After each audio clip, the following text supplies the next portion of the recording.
As the U.S. Congress scrambles to pass a budget deal, the clock clicks closer to potential government shutdown.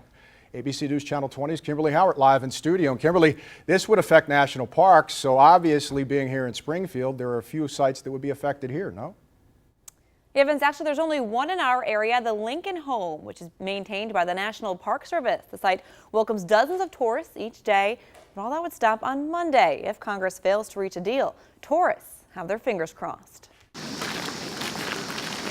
This is so inspirational, this particular site, to touch the railings that he actually touched. To walk the home he actually walked. And I wouldn't be able to take advantage of that. I would have been sorely disappointed. If Michelle Hayden and her husband planned their vacation just a few days later, and if the U.S. Congress fails to reach a budget agreement, effectively shutting down the federal government, including all national parks and museums. I think we would have had probably a breakdown, because both my husband and I were motivated to come to Springfield, Illinois, to channel our inner Lincoln. Meanwhile, tourism officials are hoping for the best. My intuition is it's not going to happen. But if it does, the Lincoln Home is the only local tourist site affected. The local Visitors Bureau will direct tourists to everything else Springfield has to offer. Of course, the old state capitol and the law office and the wonderful museum, and we have the military museum, we have all these wonderful attractions. People could still walk around and look at the